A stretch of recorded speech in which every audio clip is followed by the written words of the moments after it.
6 was December 19th, a day that will change my life forever. It was the day I died. You were dead for 19 minutes. When I came back, I did not come back the same. How do you feel? I did not come back alone.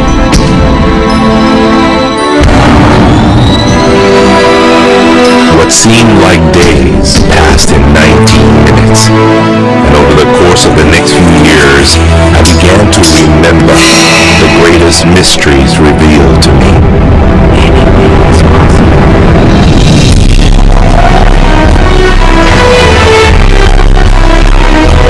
I discovered a secret beyond any secret, the sum of all secrets.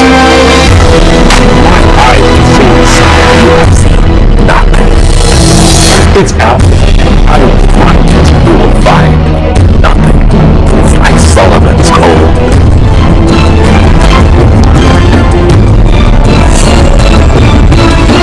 It was the key to Solomon's wisdom. The secrets of the Knights Templar and of the Freemasons. You must be stopped. Courage, my dear boy.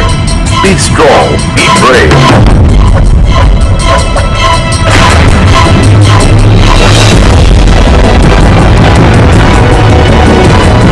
I challenged myself to find out everything I could. I found great teachers who knew this and began to seek them out.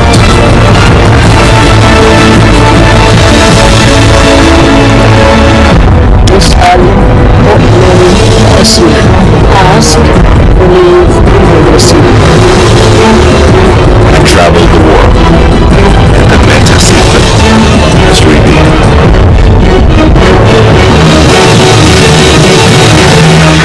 Time has come. I became a messenger to deliver all that was made known to me.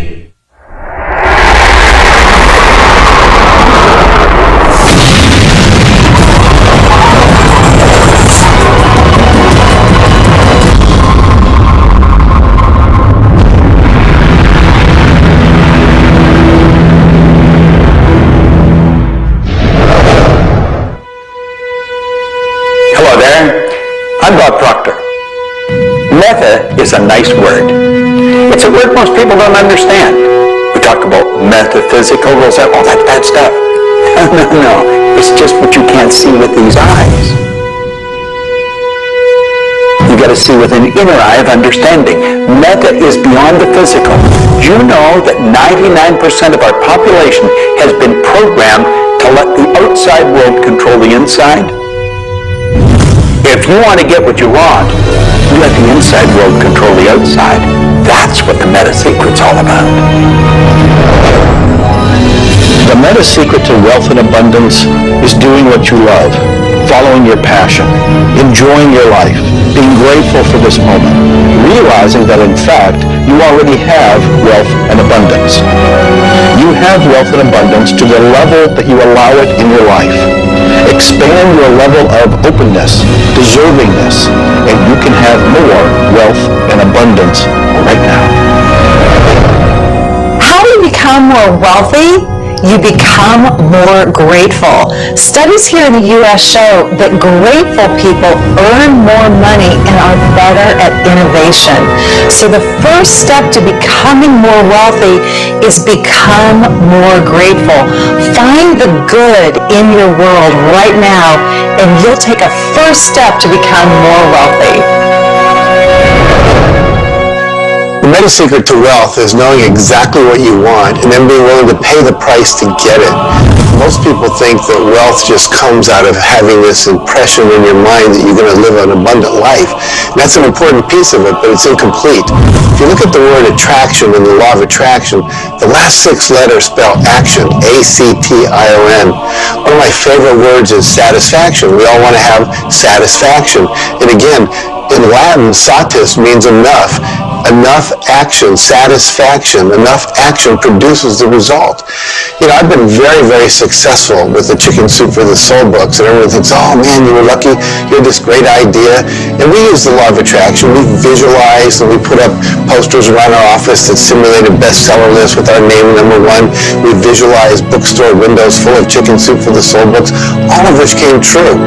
But there's a asking and a believing and a receiving, the three steps that I think of in the law of attraction. And the second part of believing is taking action. Because if you believe that your action is going to pay off, you'll take the action.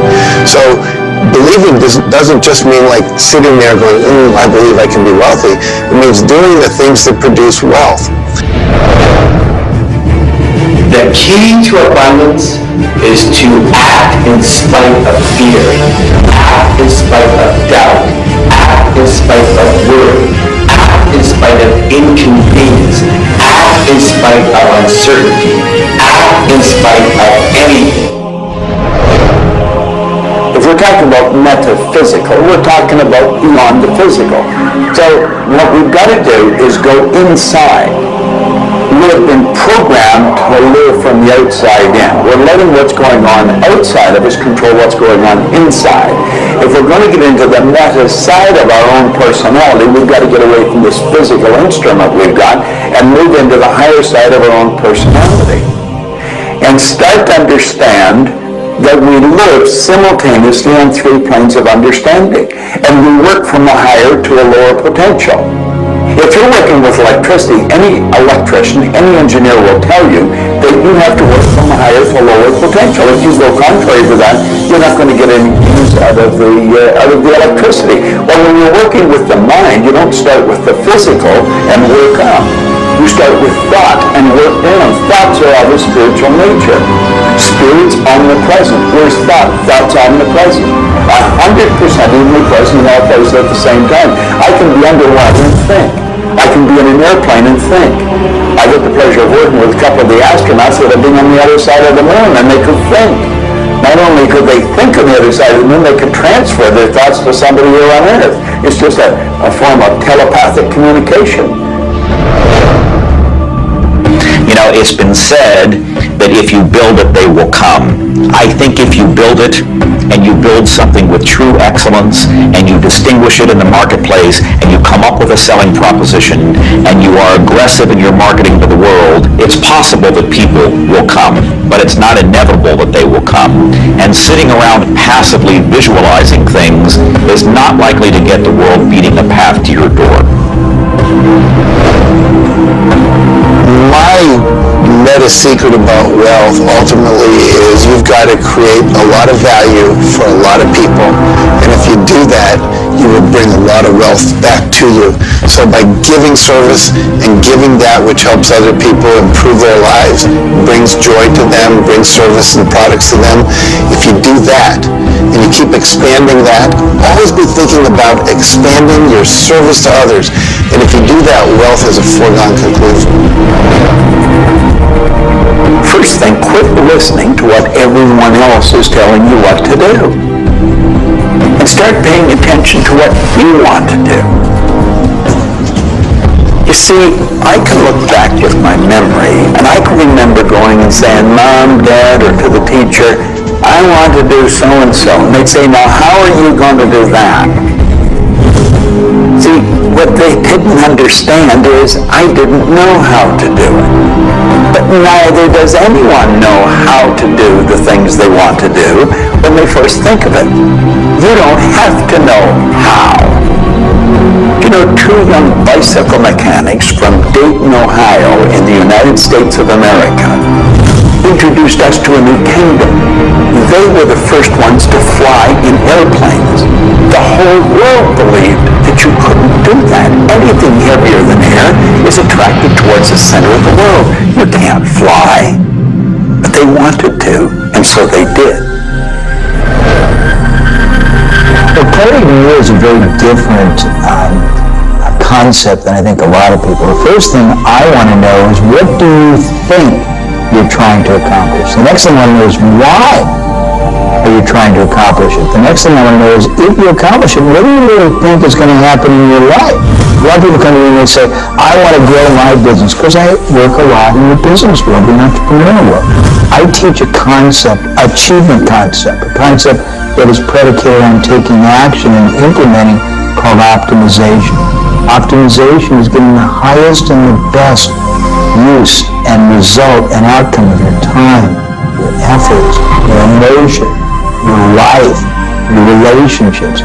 But you can't begin, and this is where a lot of people, I think, really fall down. You can't begin to optimize until you take the time to observe, examine, and identify not all, but the scope of options and alternatives and other possibilities available to you, number one, to achieve the goal, and number two, as an alternative goal.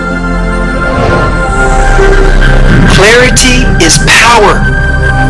Just by being clear, you will automatically begin to magnetize things to you, to your life.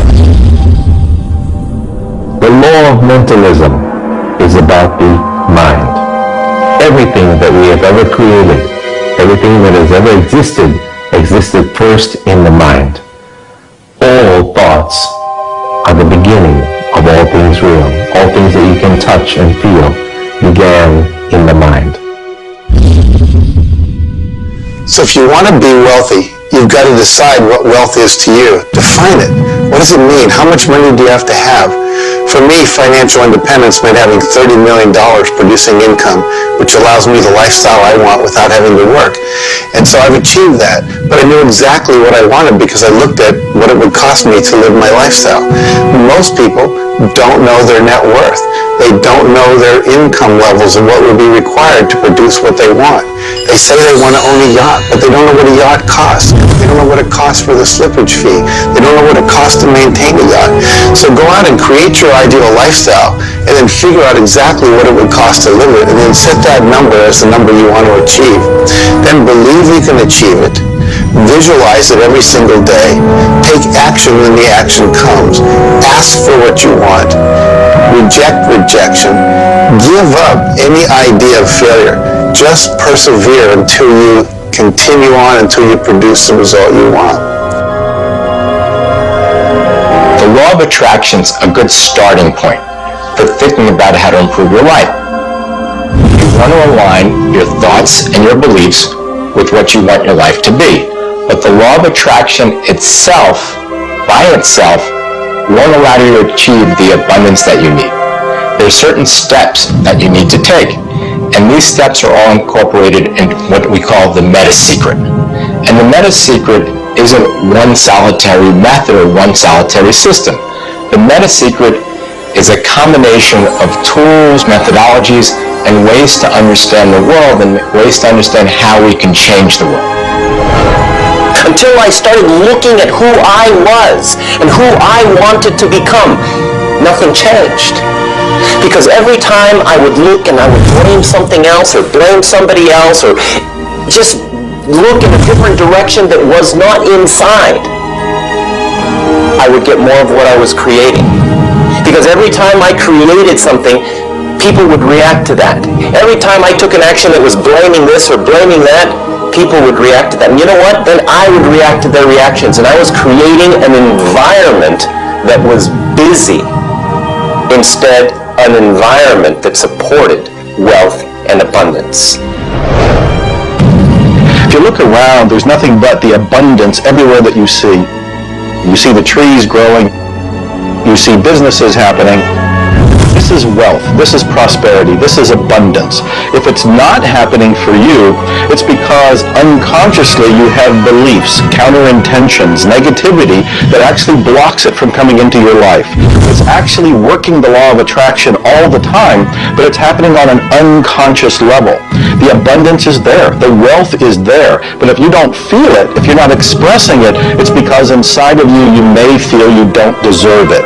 This is part of the unconscious work that has to be done in order for you to feel on a conscious, real, live, earth-level level what's happening with abundance and prosperity. Abundance, wealth is your natural birthright. If you're not feeling it, it's because of your unconscious beliefs. The law, of course, correspondence, simply stated, is as above, so below, as within, so without. The law of correspondence is simply attesting to the fact that we are human creatures physically present, but we have minds and we have spirits. So we exist in more than just one plane. We might even be multidimensional beings with multidimensional thoughts, and there may be more to you than just meets the eye. If you want to be wealthy on the outside, you first have to become wealthy on the inside. As above, so below. As within, so without. First, you have to become wealthy in your thoughts. Then you become wealthy in your outer expression of that. You have to have a wealthy attitude. You have to have a wealthy, abundant thought form about who you are and what's possible. And when you have that, it will start to manifest outside of you. If a person wants to take a quantum leap rather than incremental steps, they have to begin by understanding that they can do that. There's a marvelous little book. It's called U Square. Now think of what that means. If you square a number, you multiply the number by the number, don't you? Well, when you square, you multiply your potential by your potential. It's astronomical. I mean, you just go off the board. The man that wrote the book, Price Pritchett, he said, when you're looking at a quantum leap, he says it looks ridiculous, utterly. But in retrospect, it looks like a natural thing to happen. It was without effort. It's with ease. And that's what quantum leaps are. What you're really doing is getting rid of limitations in your mind, and you're letting your mind just take off and build a great big idea. And you start before you're ready. You defy what the masses are controlled by. You've got to move into a space all of your own. Understand you're working with an infinite power that's omnipresent. It's with you all the time. It's closer than your breath. And you get in harmony with that and just release all thoughts of limitation. And make up your mind you're going to take and just compound your effectiveness. That's essentially what I did. I didn't know what I was doing at the time. I didn't understand quantum leap, but I took my income from $4,000 a year to $175,000 in a year. And then it went over $1 million. And I had no understanding of what happened. Now understand this. I had been raised to believe that if you don't have a good formal education, that you'd never be able to do what I did. If you don't have experience, you can never do what I did. I had 2 months high school and I had a bad work record. But my income went from $4,000 to over $1 million a year. Now you can do that. And the first step is understanding that you can do it. Quit listening to people tell you you can't. And start to see yourself doing something really big. Write it out on a sheet of paper. Begin by saying, I am so happy and grateful now that I have turned my annual income to a monthly income. It's not just about attracting things to you. It's about learning to trust what you're attracted to. You are naturally going to be attracted to certain kinds of people, to certain movies over other movies, to places you want to vacation versus other places, to workshops you want to take or books you want to read versus other books. Trust what you're attracted to. It will take you where you need to go, and it may not always make sense to you. I remember going to a seminar and there was a woman teaching about how to triple your income in a year. And at that time, I was probably more like a hippie than I am the entrepreneur that I am today. And my wife, who was against making money at the time, thought it was evil when you should be into total service and all this. She said, I can't believe we're going to that workshop where we're going to teach you about how to make all this money. I thought you were more spiritual than that. I said, honey, I don't know why I'm attracted to that workshop. I'm going to go there. So I sat down, the woman next to me, we started talking. It turns out she was a veterinarian. And it turns out that our cat had feline leukemia at the time. And I started talking to her about that, and she said, well, I'm the world's expert on feline leukemia. And I said, well, I've heard there's no cure for that. She said, no, there actually is a cure, and I can teach it to you. And so she called my veterinarian, told him what to do. My cat lived for many, many more years than the local vet thought it should. But see, I was trusting my attraction to go to that seminar, and it led me in a path that saved my cat's life, which was not where my conscious thinking was, but it was a very important goal to me to keep my cat alive. Those kind of things will start to happen. Most people are uncertain about something. They're uncertain about their next step. Here's your message. Do it. Do it. Whatever you're uncertain about, do it. Take the step. You will learn so much more. You'll get so much further faster by actually getting in the game than doing it, than thinking about it forever. One of my sayings is, one step in the right direction is worth 100 years of thinking about it. The law of correspondence, the law of mentalism, and the law of vibration all combine to help you understand that the notion of wealth is arbitrary. You're always wealthy in comparison to someone else. You choose a person to compare yourself with, or your wealth or your level of wealth with, and then you decide at that point to be happy with the situation or to be unhappy, and therefore change it. All of wealth is subjective. Understand this, and you understand that there's an ebb and a flow to your finances.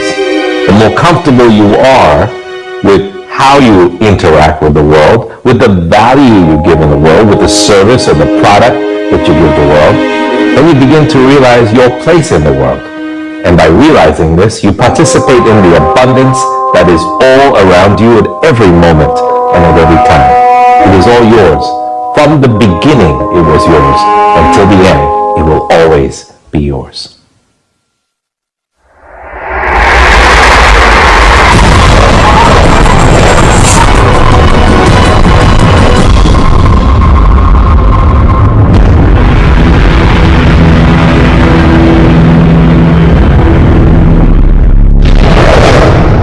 The meta secret to relationships is to know that the universe is giving you love right now. When you give love to the universe, when you give love to another, you will receive love in turn. Love is the essence and nature of relationship. Relationships are a two-way street. It's not just about taking and giving and receiving and getting what you want, but it's also about giving. I like to say that each person should take 100% responsibility for the quality of the relationship. Because if you take 50-50, whenever it's not working, it's going to be their 50%. So if you take 100% and act as if everything in the relationship, you're creating it, and when it isn't exactly what you want it to be, say, how am I creating that? Take that curiosity and use it as a tool. And when you get the answer like, oh, I'm not coming home on time, I'm not listening, I'm not doing this, then you have the opportunity to shift and do the thing that produces relationship. A friend of mine wrote a book called Making Relationships Work. And the idea is there is work in making the relationship work. So be willing to do the work. Give as much as you get. The more you give, the more will come back. To have a better relationship with anyone in your life, first you begin by having a relationship with yourself. Treat yourself the way you would your very dearest friend.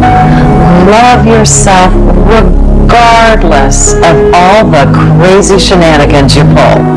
Believe me, I do this every day. So if you want a better relationship with someone else, love yourself. Relationships are part of what the universe is giving you as a gift. The first and most important relationship is the one with yourself. When you love yourself, you heal yourself. When you love yourself, you become a magnet that people want to hang around, and you begin to attract other people and new relationships. It's all based on love. It's all based on non-judgment. It's all based on total acceptance. The universe has a relationship with you right now, and the universe wants to give you more. Are you ready to accept it? The concept that I can't live without you is a tragic statement to me. The idea that I need somebody else to complete my life, I need somebody else or my life's not worthwhile is a very sad statement, and I think someone needs to take a good look at themselves when they say that. When you start to think that thought, stop for a second and realize life is full of stuff, and sometimes stuff is potholes, and sometimes stuff is bridges are out ahead, and sometimes there's a detour in life. I heard somebody once say that sometimes the most beautiful scenes in life are the ones we observe on a detour.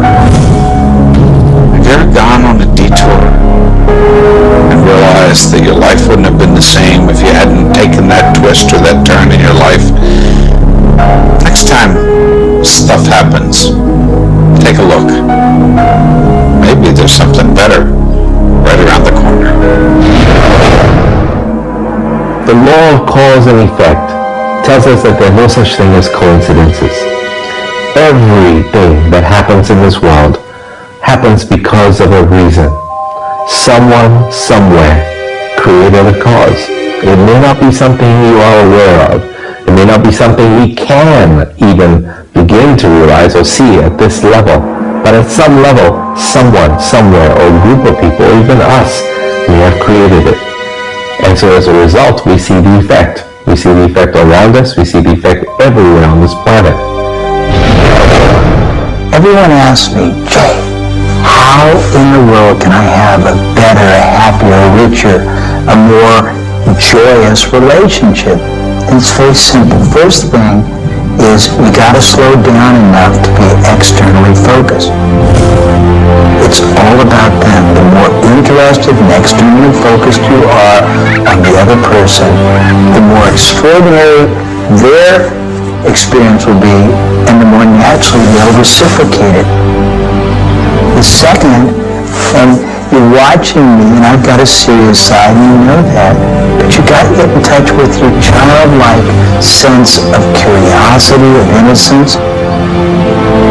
The third is you've got to be in the here and now, and that's so trite and said so often, but being in the here and now means connecting deeply and being aware of what people are saying and looking at them and being responsive to their feedback and their mannerisms.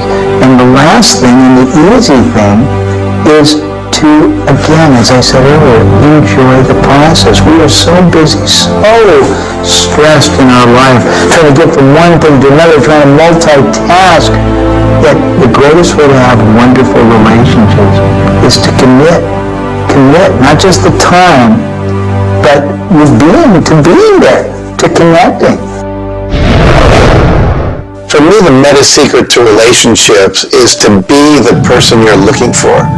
Whatever it is you're out there looking for, be that and give it away. If you're looking for someone who's loving and kind and compassionate and generous, you need to be loving, kind, and compassionate and generous.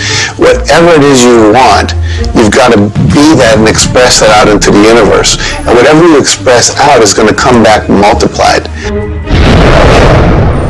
The meta secret of relationships is for you to develop an identity that brings out the best in your partner and helping your partner to be the best that they can in order to bring out the best of who you are. Criticism seems to be a big problem. If you are really secure in yourself and somebody criticizes you, it isn't going to bother you. Now, if you're insecure and somebody criticizes you, it's really going to bother you. You see, 9 out of 10 times, the person that's criticizing you really wants to help you. They just haven't really learned how to communicate effectively.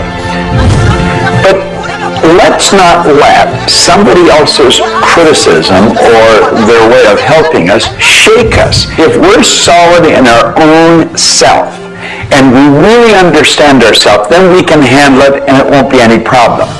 If criticism really rattles your chain or rattles your cage or really upsets you, it's not the criticism that upsets you. It's not the other person's opinion that upsets you.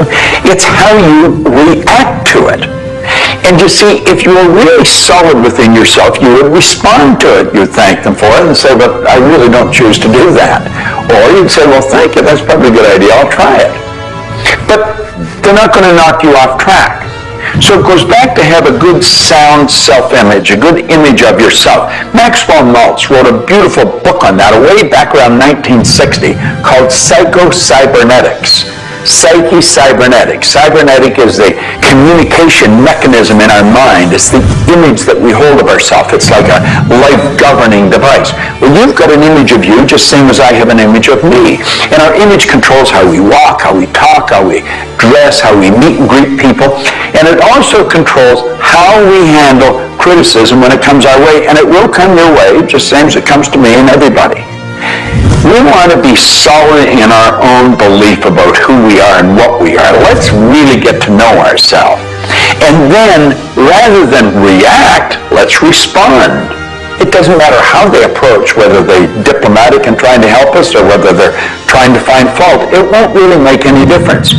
We will listen to what they have to say, listen to it, and then we'll either accept it or reject it, but it isn't going to affect the relationship with the other person one bit. There is masculine and feminine in everything. Nothing is entirely masculine, nor is it entirely feminine. We have different aspects of yin and yang, of harshness and softness, different aspects of masculinity and femininity in everything. If you take a look at life and see it all as a combination, see how we are always living in combination, then you begin to realize and to also appreciate the law of gender. Relationships are about communion, taking our life and making it sacred through connection with another human being. So communion and making sacred is what relationship is all about. You know, there's a lot of lonely people around. And if you're lonely, I'm going to let you in on a secret.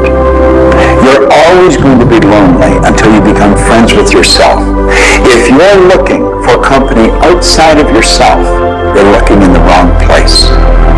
You want to go inside. And when you get to really look at you, you're going to feel so good about you. You're going to love yourself. Now you see, as a little kid, you were probably taught, don't love yourself, that's conceit. I know I was, and most of the people I know. That's not conceit. That's a healthy, conscious awareness of who we really are. I'm not talking about an ego trip. I'm talking about really becoming acquainted with yourself. You've got to build a good relationship with you, or you're always going to be lonely. When you get angry, look at it as, okay, this is a gift. I need to release something here. And in that process, relationship becomes a school for growth instead of just like it's someone that's going to please me. Look at how can I serve them and how can I learn from them as opposed to how can I manipulate them to give me all my needs met. If you do that, you're going to end up with a much better relationship. If you're in a relationship where you're not experiencing full love, the way to change it is not by changing the other person. It's by changing yourself. You look within yourself and you start to feel grateful for everything about you. As you change your relationship with yourself, magically, the outside relationship will change as well. You will suddenly see it transformed. You will suddenly see that there's love in that relationship with that other person. But you don't change the other person. You change you.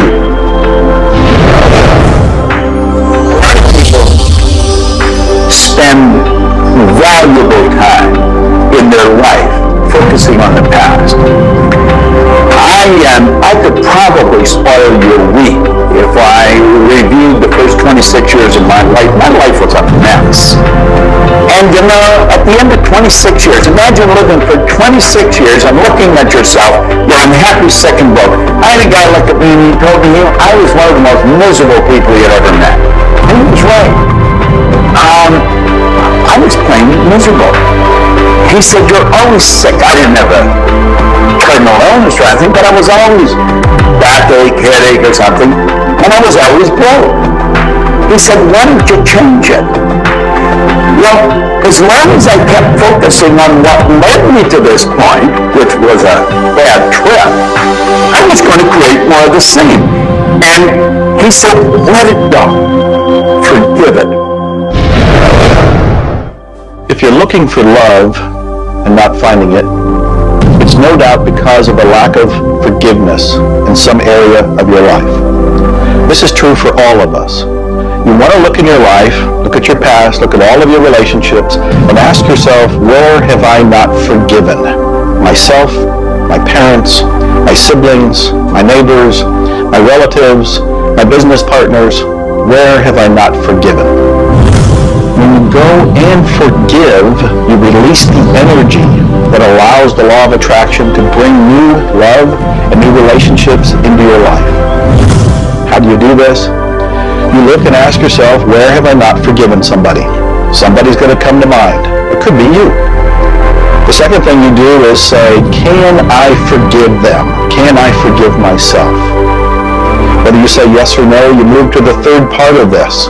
And you start to wonder, what made that person act the way they did at that point? What made me act the way I did at that one point? And you start to go deep into understanding the psychology of behavior. And you realize we're all doing the best we can, yourself included.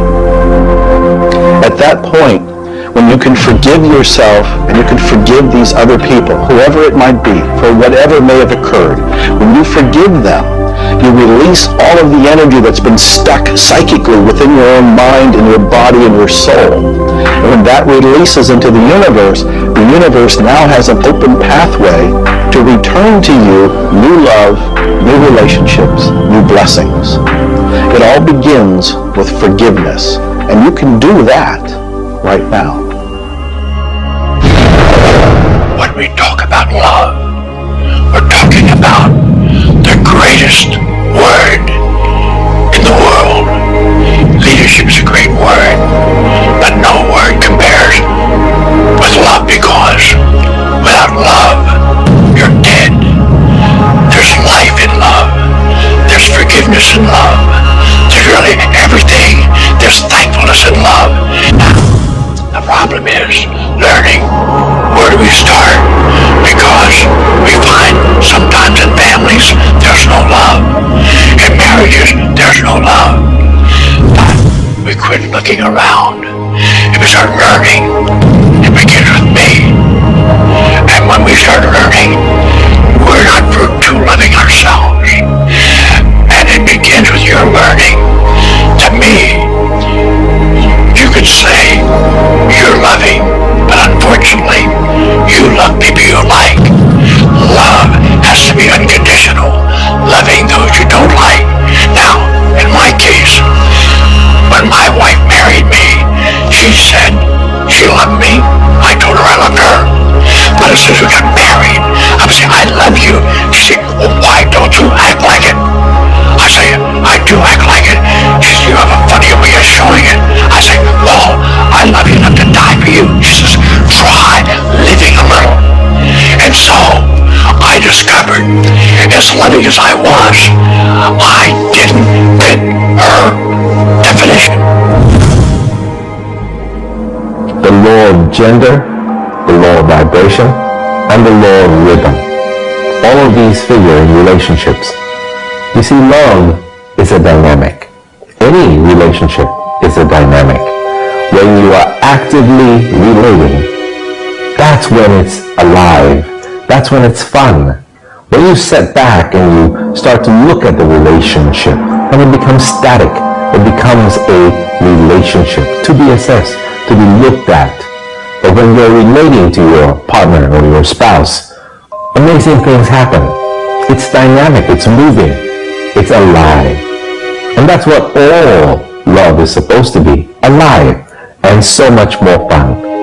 Changes happen all the time. We change. Human beings change. You change, I change, we all change. But if you can change together in the same direction, amazing miracles take place. Words, feelings, thoughts are all aligned. And all of a sudden, you can take on any problem and it's not an issue. That's what relationships are all about. That's what relating is all about. That's what love is all about.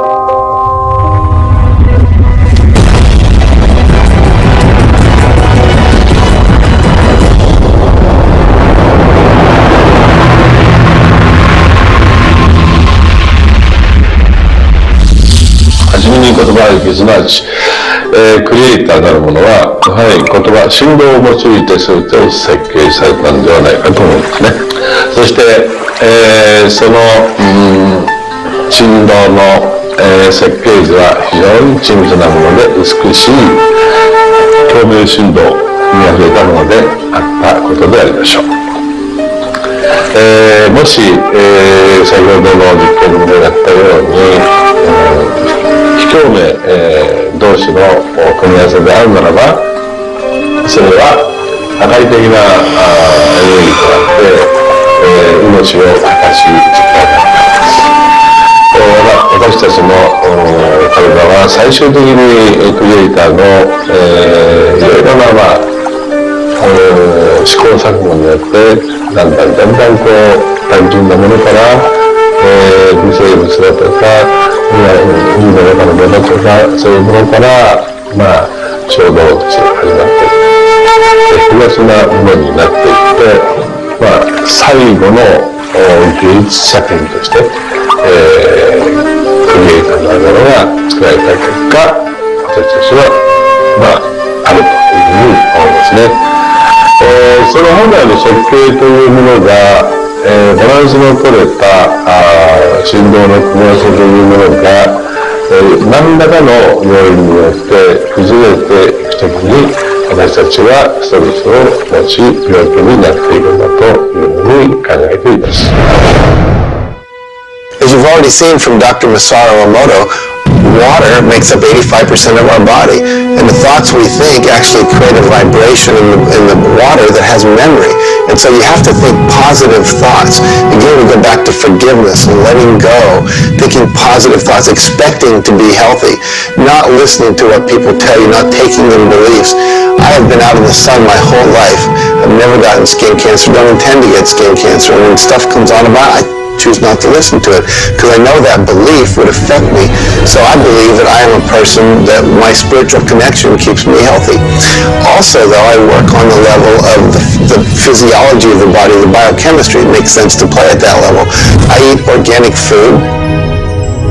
I drink healthy water that's not contaminated with chlorine and all the stuff they put in it, so I filter my water. I eat the right kinds of nutrients for my body. I found out what I'm allergic to, and I've basically eliminated those from my diet. I exercise. So exercise and keeping my body toned. We want to have resistance exercise. We want endurance, which means we need to jog and do aerobics and things like that. And we need to have flexibility, things like yoga and Pilates.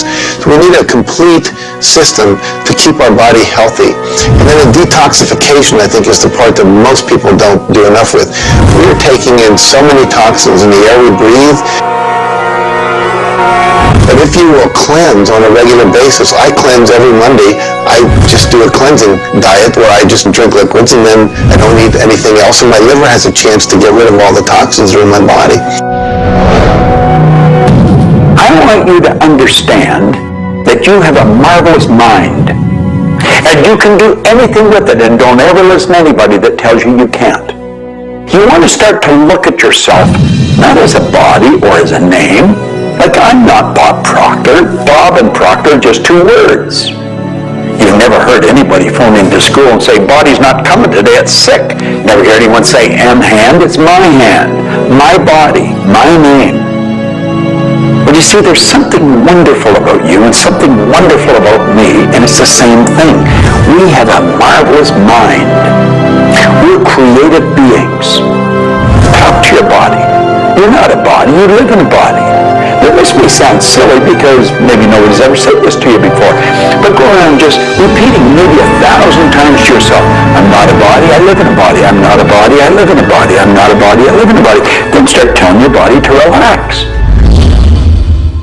The meta secret to great health is to feel good now. You do that with good thoughts, you do that with good food, you do that with plenty of sleep, you do that by doing what you love. That's the meta secret to great health. The meta secret to health is to honor your body. Listen to your body. Are you tired? Are you hungry? Are you thirsty? Do you need time to play? Have greater health. Honor your body. Health. Not just physical health, not just eating the right things and getting exercise, but let's talk about emotional health.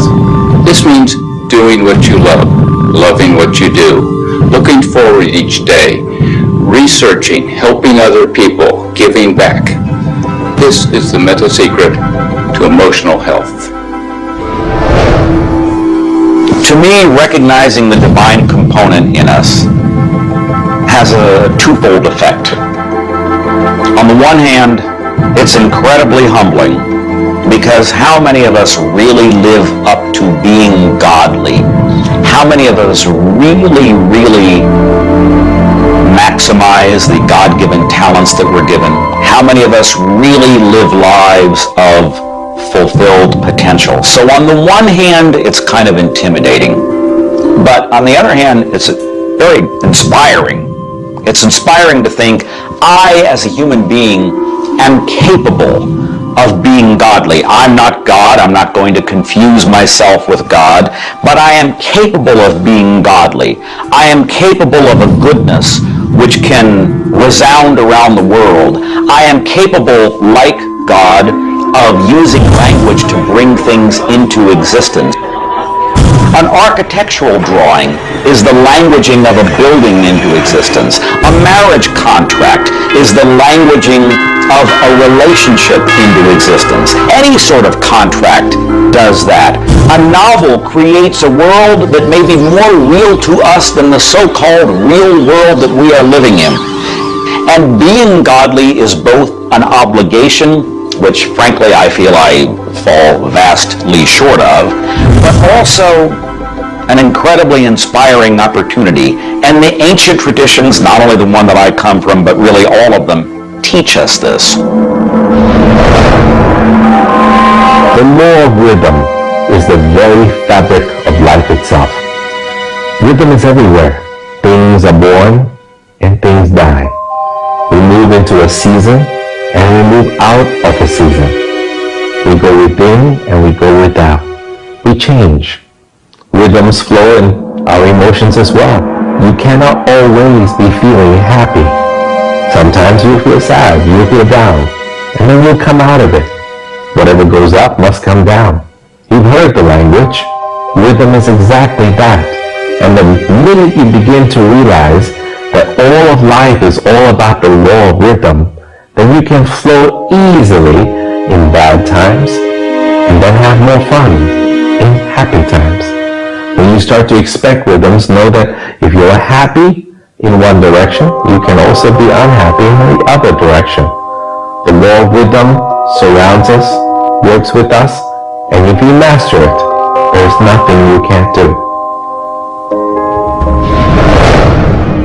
The meta secret to health and having amazing energy is the ability to look at your world from a perspective that, hey, things aren't always going to go your way, but you know what? As long as you always do your best, as long as you are focused on what you achieve and what you're trying to accomplish, then it's all going to work out.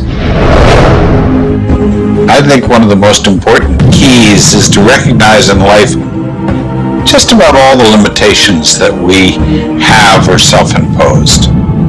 To realize that is the greatest breakout, the greatest. I talk about staging jailbreaks in your life, breaking out of the mental prisons, getting over the walls of the self-imposed impossibilities in life. And it is remarkable what happens when you realize, take a look at what really is holding you back. And very often, almost all the time, it's you. It's you. The power lies within you. See, humor is good. It really is. I don't really understand what it does to you, but I know it does something to your brain. Norman Cousins, who's gone now, but lived a long and very, very effective life. And he had been diagnosed with a disease, and it was killing him. He was literally dying. And one day he got thinking to himself, if sadness and sickness are hooked together, then happiness and health must be hooked together.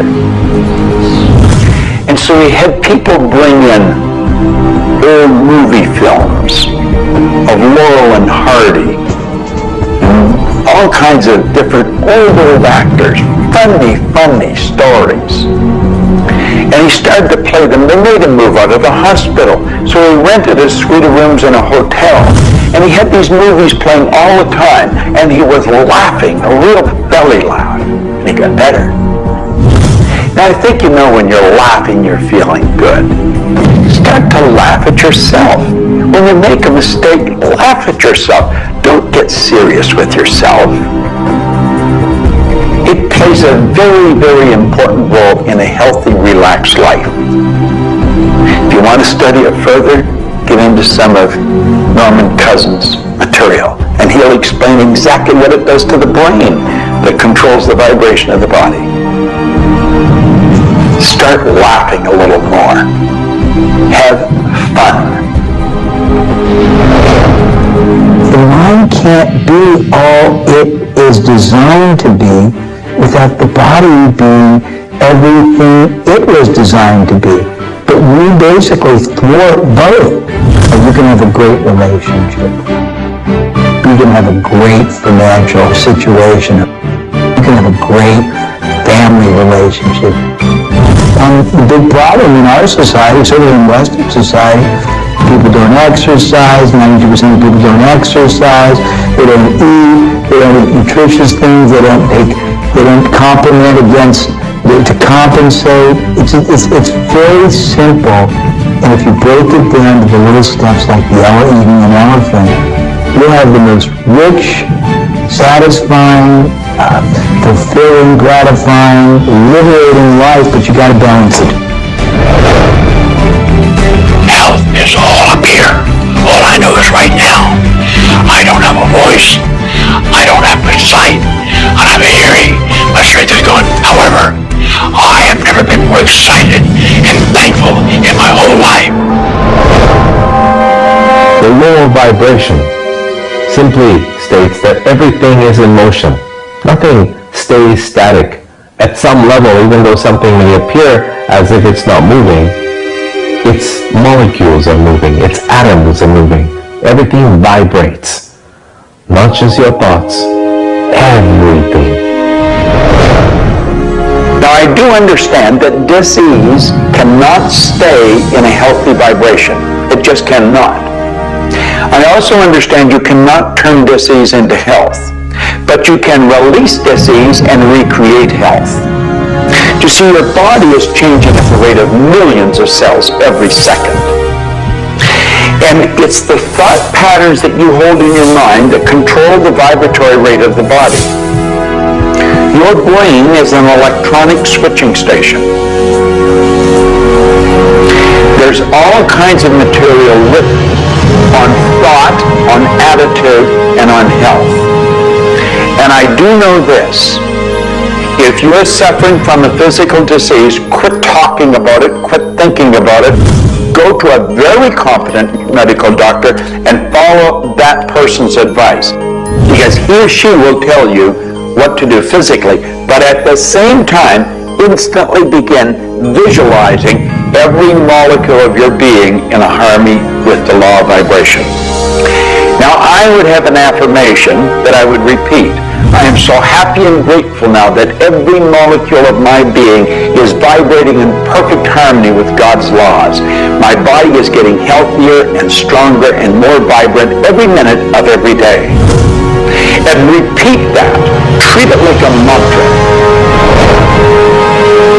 I can't predict what's going to happen for you personally, but I do know that hundreds of people, if not thousands of people, have experienced healings and cures by beginning to change their thoughts about what's going on in their body. In my book, The Attractor Factor, I talk about a person who had cancer. She experienced the idea of forgiving everybody and everything in her life, and she went through the process of doing that working with a coach. She then went back into the doctor's office. They opened her for surgery, and there was no cancer. It was gone. By forgiving everybody in her life, including herself, she transformed her body. She reached this place of healing and this place of peace. And as a result, she experienced a cure. If you're finding yourself sitting here watching this and you're ill, you've got a chronic condition, you're sick, what you need to do is a couple of things. Number one, you need to first work on your attitude. You need to believe you can get healthy. You need to not believe anyone who tells you you're going to die, or it's terminal, or it's going to take a long time. Literally, we know that we can get rid of a disease in minutes. In literally minutes. I had a cold once, and a person literally did an exercise with me. My nose dried up, my fever went away, the achiness went away in 5 minutes. So we know the power of the mind. We know that you have to forgive and release. So much work now being done on cancer where we know there's resentment, and different forms of resentment will come into different forms of cancer in the body. So it's critical to get yourself aligned with spirit. When you are aligned with spirit through meditation, through doing the things that bring you joy, through doing the things that align you, and you know what that is for you. It could be singing, it could be walking in nature, it could be petting your cat. When you move into that state, healing naturally takes place through you. There's this innate, natural healing ability that's always working to heal you if you get you out of the way. By you, I mean your ego mind, your beliefs, your fears, your doubts, all of that stuff, all of the resentments you've held that you haven't released, that will keep you sick. So you've got to do some kind of work to get into a spiritual alignment and to release the negativity. Emotional pain is very real. It's like sorrow. Grief. But grief comes in waves. It just sort of overcomes you and then it sort of fades away. You could have experienced some traumatic situation. Anything from rape to the loss of a loved one or being held up. Where somebody invaded your privacy in some way or another. And it causes deep emotional pain.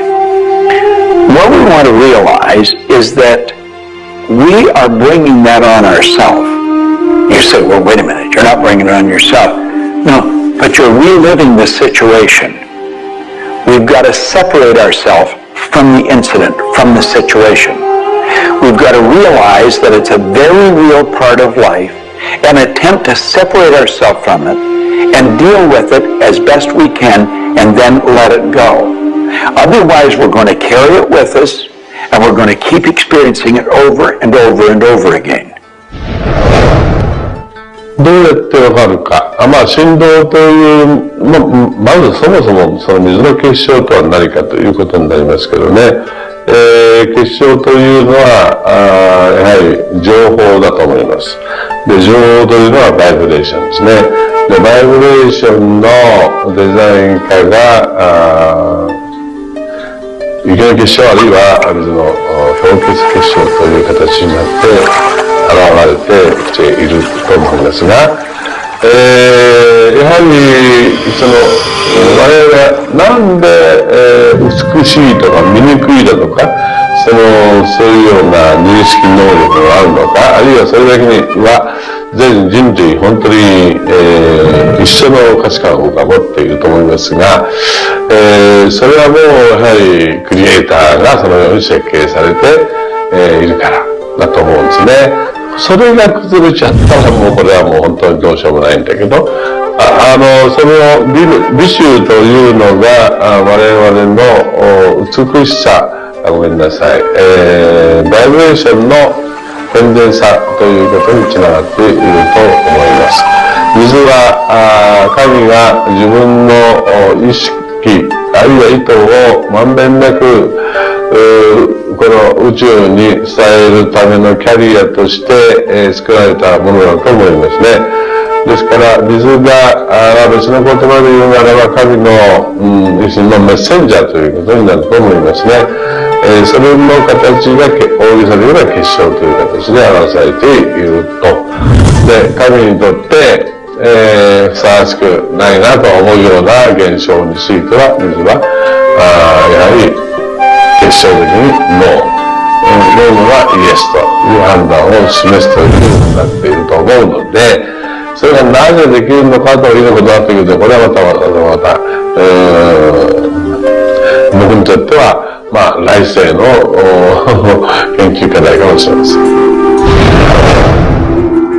Stress is caused, in my opinion, when we take our power and give it to the problem. We want to maintain the power. I'm in control of me. The power is going to stay with me. I am not going to let the condition, the circumstance, or the challenge that I may be facing control me. You can make a decision right now that you are going to maintain your power and you're going to let everything outside stay outside, and you know that when you're in a totally relaxed state, the solution to problems come. Quit getting involved in these sophisticated stress management deals. Release the stress. Let it go. You're in charge of your body. Just say peace, be still. Visualize a beautiful lavender energy flowing right into the crown of your head and circulating right through your body. And then start to imagine every molecule of your body vibrating in perfect harmony with God's laws. You're totally relaxed. You're in charge of yourself. There is no stress where there's relaxation. Be calm. Peace. Be still. Don't even use that word anymore. Get rid of it. Release it.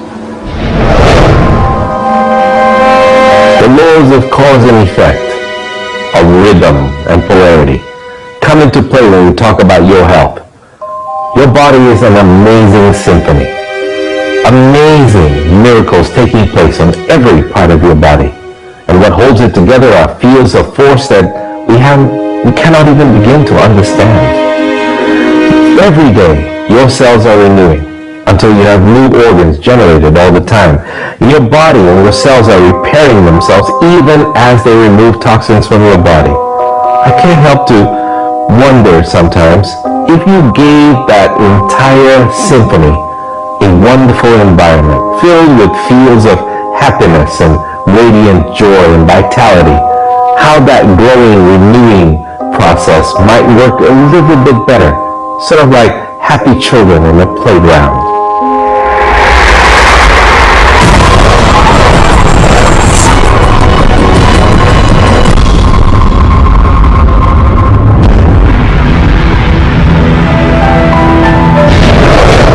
Here's the paradox of being human. Real happiness is only available in the moment. If you're brooding on the past or obsessed about the future, even if you're looking forward to something that could be magnificent in the future, it's not quite the same sort of anchored contentment that you get from really being in the moment.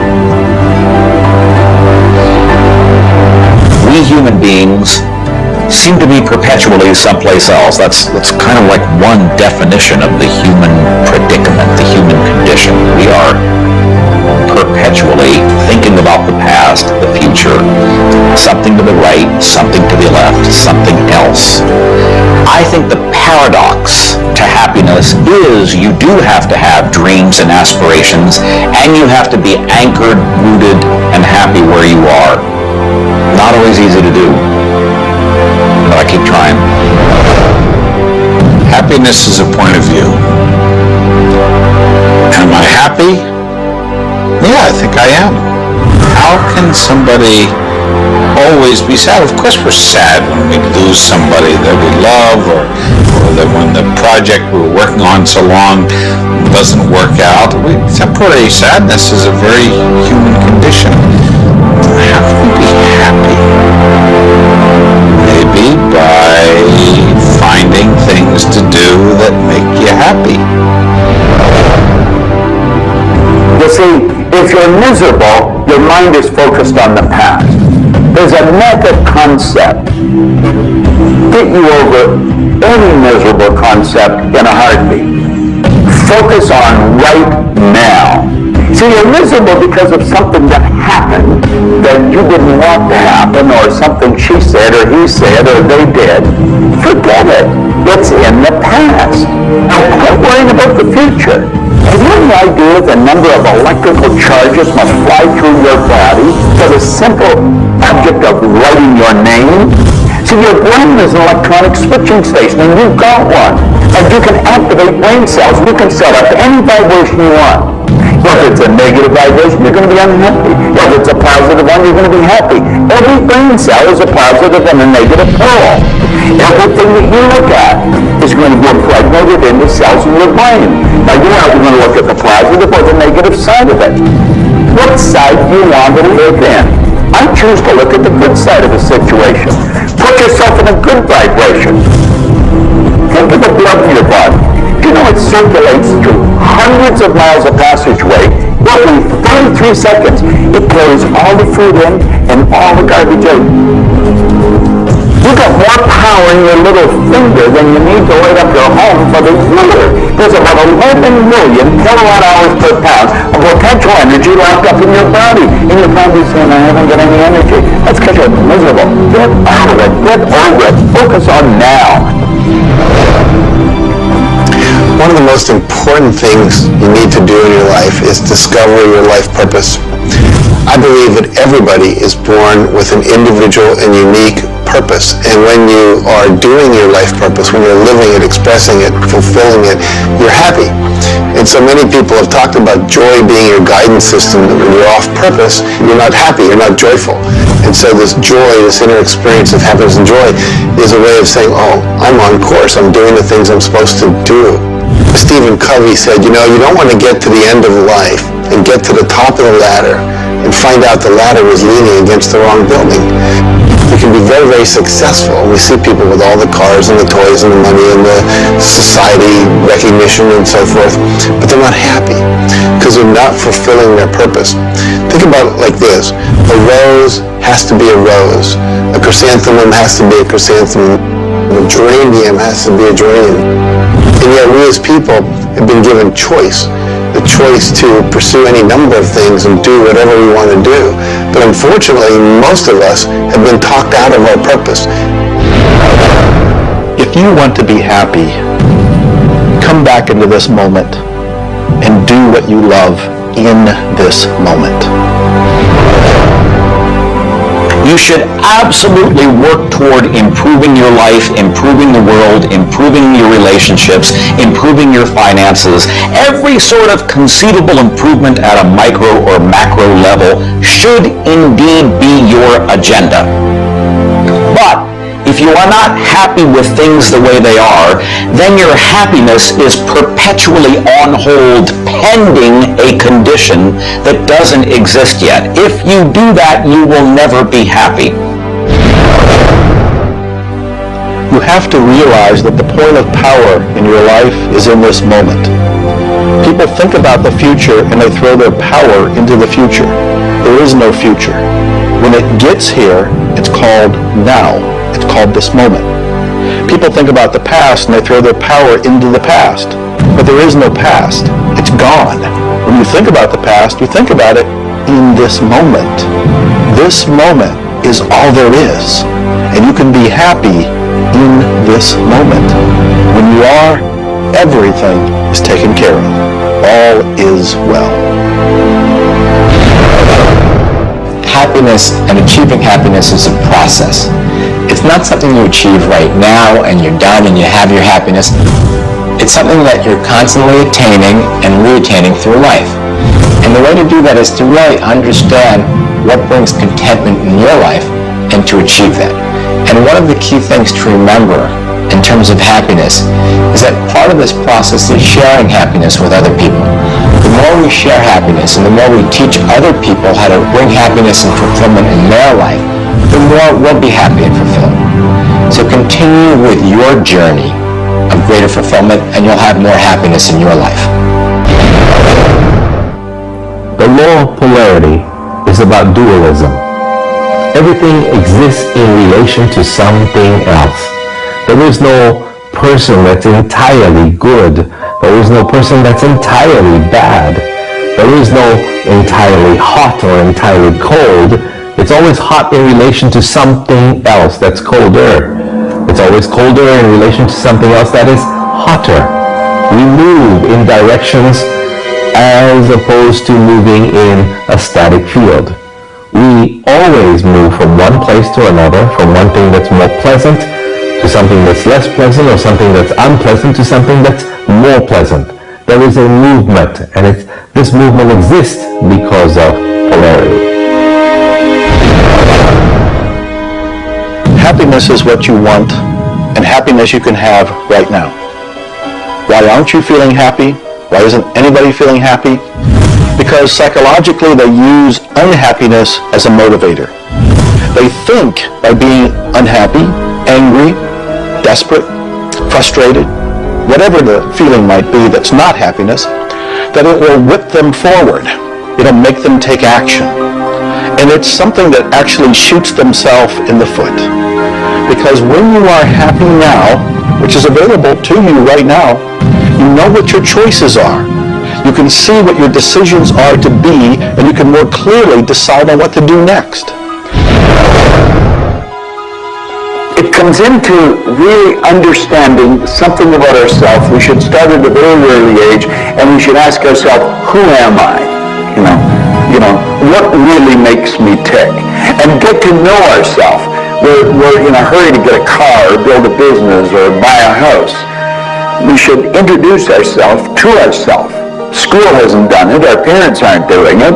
You go to work for somebody, they're not going to do it. So if you don't do it for yourself, you're not going to do it. This deals between you and yourself. Pogo said, we have seen the enemy, they are us. Whatever has happened in your life, whatever's going on for you, if it's not the way you want it, any situation, consider the fact that everything happens for a reason, and that reason is there to serve you. How can you reframe this? How can you relook at this in such a way that helps you, that supports you, that puts you on the path to success and positivity again? It doesn't help you to be negative. It doesn't help you to wallow. All that can do is bring you down. It's time to change your mind. It's time to reframe, relook at it, have a new perspective, a new view, and put this in the light of this was there to serve you. There's no accidents in the universe. This happened for a reason, and that reason is there to help you.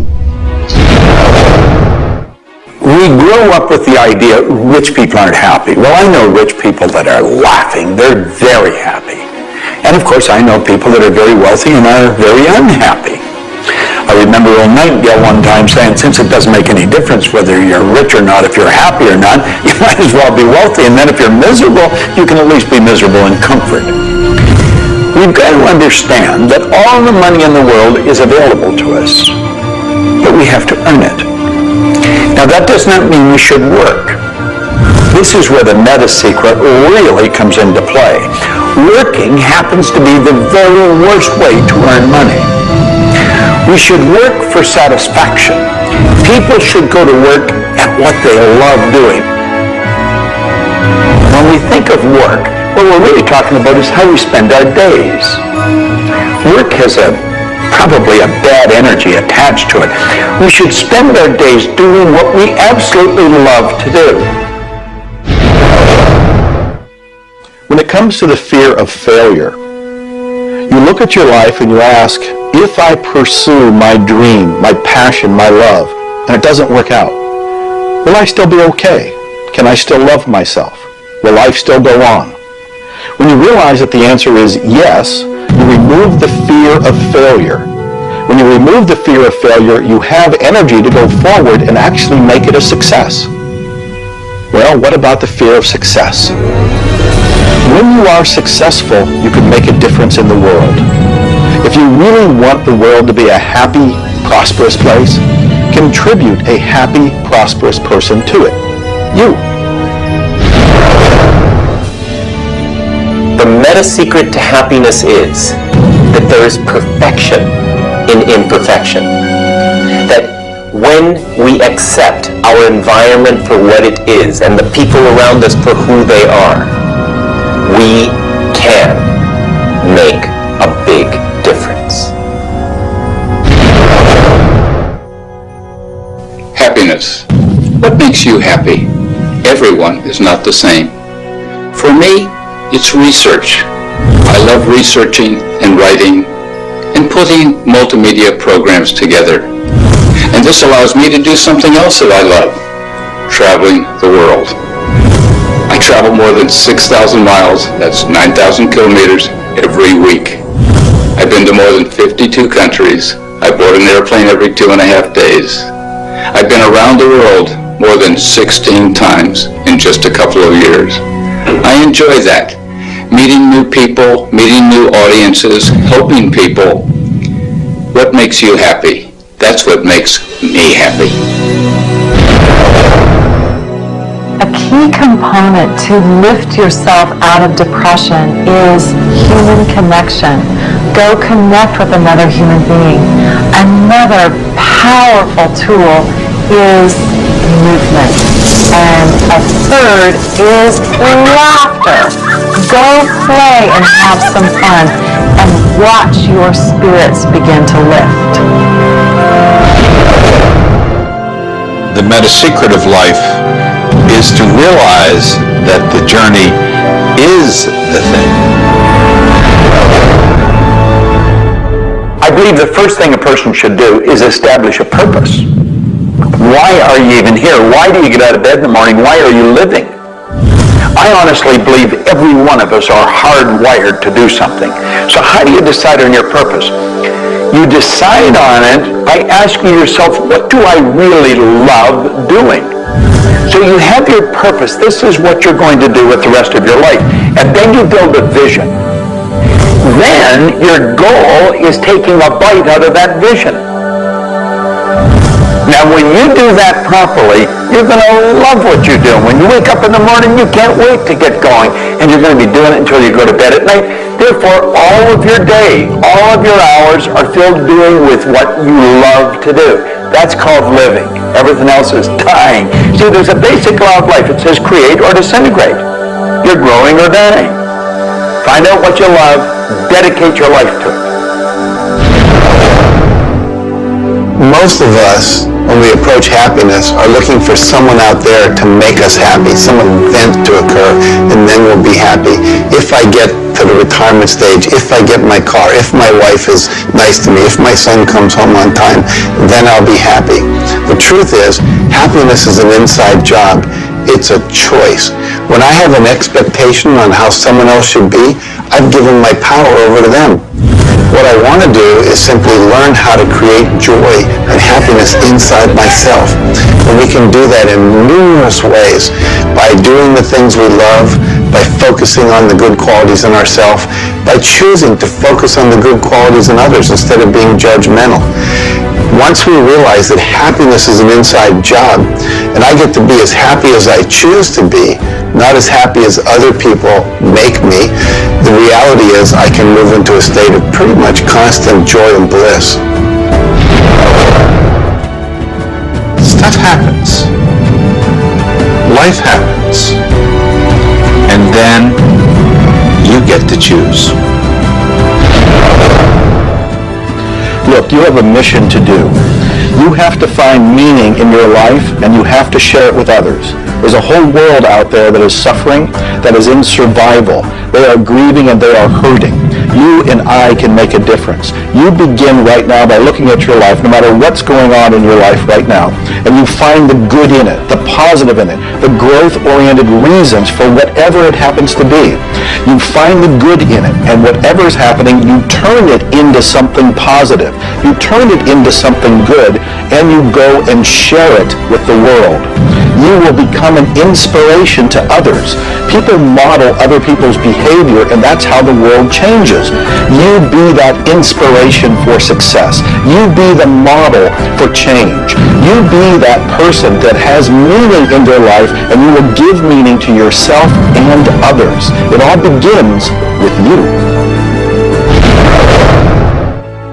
You have always had, you have at this moment, you will always have in the future, the power to achieve, to accomplish, to have anything and everything you want in terms of monetary wealth, prosperity, in terms of health, in terms of happiness, relationships. However, it will never, ever occur until and unless and until after you first are clear on the specific goals. Number two, you are very clear on the action steps. Operative word is action steps you have to take. Number three, you have an action step-based plan, a strategy, and the steps are just the tactics. You implement it in a timely, regular, scheduled way. Number four, you monitor, you pulse, you really pay keen attention to your progress, and you adjust if it's not what you want, and you adjust higher if it's better than you want. And number five, you focus on other people's benefit. You don't be self-consumed. You do those five things, the world really is your oyster.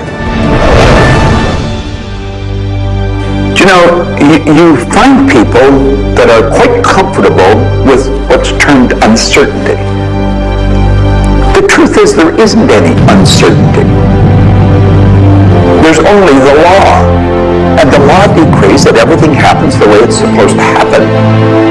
If we build the image in our mind of what we want, and we're true to that image, that'll control the vibration we're in, that controls what we do, and it controls what we attract. Now, the problem is, we let that image get out of the way every now and then, and we're controlled by something outside.